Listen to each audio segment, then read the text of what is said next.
Minha toma nota também que a senhora Josefine Albertos de Simar, arriba Facebook a pôr post mais bonita, caminho com esta pede governo, para entre outros baixo gasto, não, dor de tem menos coordenador, tem que Hari, para sobra com meu colega sentava em mim que não, tá exemplo de barramento de gasto do governo.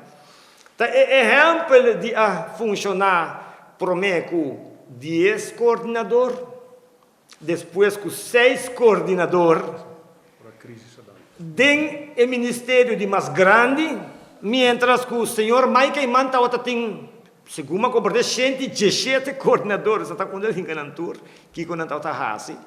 E a senhora primeira-ministra Evelyn Weaver Cruz tem, segundo o máximo, em cá, 25, pero banda de 16 tem diferente comissão, sobre a promessa, não está aí no lugar, não está criando comissão aqui, para assim aí, pôr ng friends and families ng ihise gasto, di ba bolomba?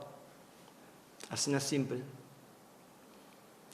Nós demonstrar, senhora Josefine, lo qual bota pedi, nós acaba. Estranho tá com bom reparar.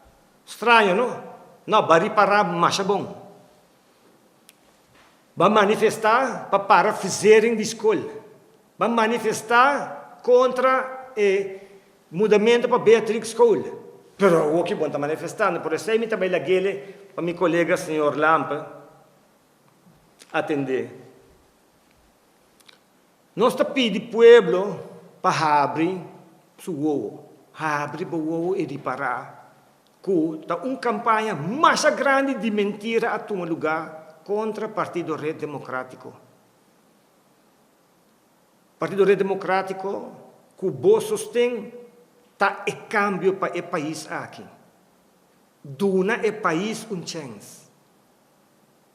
Esse é o qual nós está pedindo.